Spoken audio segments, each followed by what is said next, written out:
Dear students, welcome you all for the 45th session of Modern Marketing 5th semester BCom Mangalore University. So in this session we are going to discuss control of salesman. So the session is divided into introduction, need for control and supervision, prerequisites for effective supervision and methods of control and supervision. So in the previous session we have discussed motivation of salesman. In that we have discussed introduction, then methods of motivation, then financial incentives and also non-financial incentives. So objective of this session is to make the students know the concept of control of salesman. Outcome of this session is students will come to know the concept of control of salesman. The introduction. So what is control? It's a process of establishing the standards of performance for the salesman, measuring their performance, interpreting it, and taking corrective actions to improve their performance. So control means you establish one standard. So this is what the standard of performance. And you can tell the salesman that so you have to meet these standards of performance.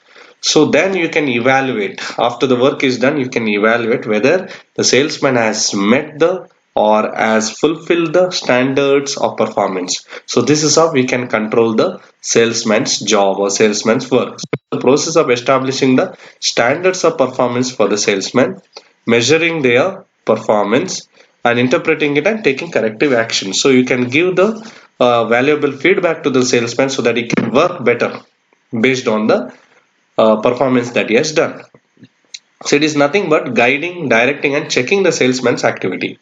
It's not just having heavy control on the salesman, rather than it is for the betterment of the salesman, so that salesman has to improve their performance. So it's guiding and directing them so that you can improve their performance in the future. So need for control and supervision. Why they need?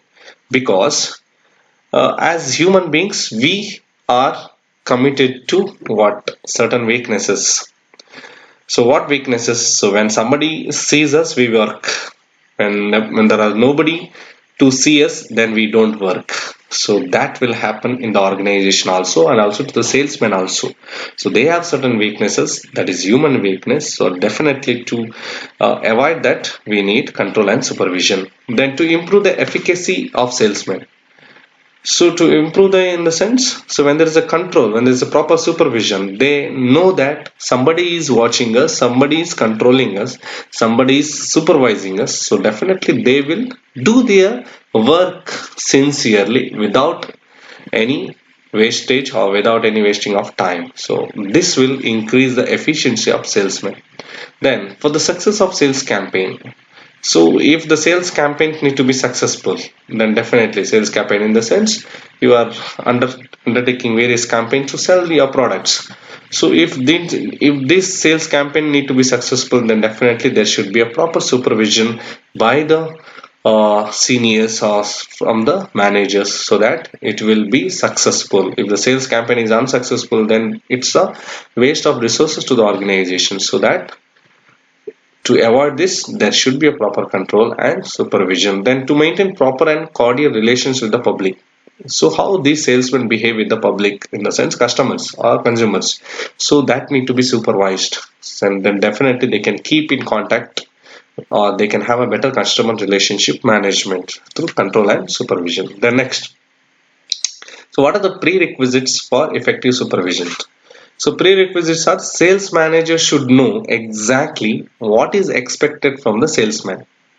So he should know exactly what is expected from the salesman. So he should not be under the confusion what a salesman has to do, what he should not do. He should be very sure that what he is expected to do. That salesman should know what is expected from him.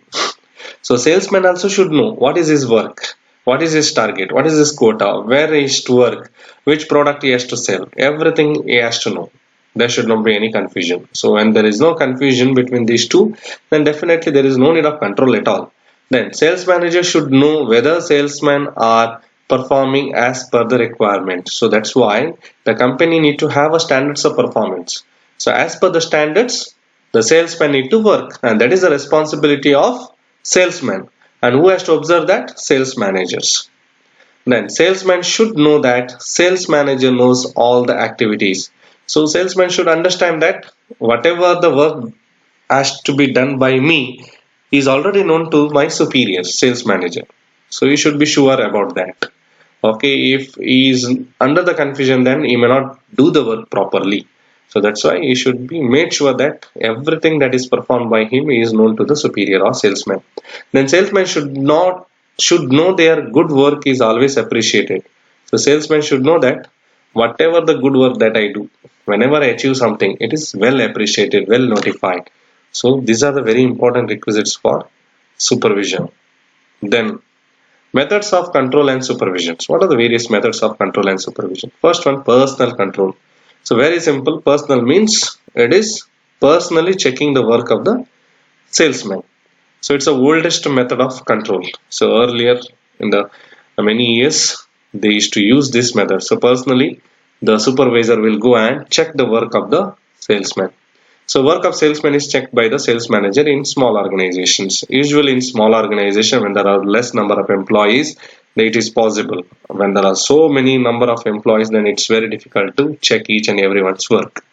Then in large organization, control is exercised by the regional and divisional district or branch managers. So there will be different managers. So they will look after the work of the salesman. For example, if in banks, see in bank there will be manager, branch manager. If you go to a senior level branch, there will be senior level manager.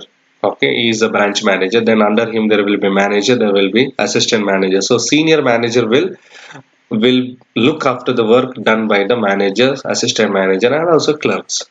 If you go further, there will be zonal manager. So zonal manager will look after the work of all the branch managers. So after the zonal manager, there will be regional manager. So divisional manager. So likewise, it will continue. Then control through correspondence. So here letters are written by the sales manager periodically. So he has to write the letters. So what letters he will write? So it is information regarding the sales that he has done, regarding his responsibility that he has done, and various other things. He has to write it and he has to send it to the sales manager. So information is obtained from the salesman. Then so suggestions and instructions are given through the letters. So sales manager will write the letters every time constantly what he is expected, what salesman is expected to, how much is the target. So if there is any change in the target, so he will intimate through the letters. So what is his responsibility, what are his obligations, everything is written by the sales managers and it is which is sent to the salesman. Then establishing control through reports. So your salesmen are required to send the reports and returns. So whatever the sales done by the salesman, he has to put it in report format and he has to send. For example, weekly how many sales, monthly how much sales, how much discount is given, how much commission he has gained, all these things. So to the sales manager daily or weekly, etc. So the reports contain following information, what and all it contains. So report contains usually the number of calls made, so how many new customers he has interacted, then volume of sales, how much is the volume of sales, then number of new customers, so what are the new customers that he has attained, then old customers lost and reasons why he has lost the old customer. Not only that, he has to give the reasons why they are not purchasing the product of the company. Then competition, changing market environment. So report also should contain the nature of competition that exists in the market. So salesman will exactly know what is the level of competition and that has to be highlighted by the salesman in the report. And also changing market environment. So whether this product need to be kept or any new features need to be added or any new products need to be added, that will be known to the salesman and he has to mention in the report. Then advertisement effects. What is the effect of advertisement on the sales? So you'll exactly know how the customers react, okay, to the sales. So if the advertisement has a very good effect, then definitely there will be a good brand image and there will be increase in the sales. If advertisement has not made any result, then definitely there will be no or low sales. So after this, all the reports are evaluated and guidance is given to the salesman. Then fourth one, fixing sales territories and sales quota. So fixing sales territory in the sense you fix one territory to one salesman and he will be responsible to that. So here geographical area is assigned to a salesman based on his nature of product, based on the potential demand for the product, competition, capacity of salesman, etc. So entire territory is given to that salesman. The number of customers to be interviewed and calls to be made also is given. So how many customers he has to interact, how many customers interview he has to take, that also given to the salesman in that particular territory. Then sales quota. So quota means here how much he has to achieve. In 100, how much is the quota? So company fixes target or quotas for each salesman. So for example, per month you have to achieve 100 units of sales. So this is the quota. So it may be fixed in terms of value of sales or units. So it may be in terms of volume of sales, 2 crores, 3 crores, or in terms of units also. Then fifth one, defining salesman authority. So defining the salesman authority in the sense what salesman has to supposed to do. So defining the authority and powers of salesman like giving price list and catalogs. So what is the price on which he has to sell the goods? What are the various products that is available? Then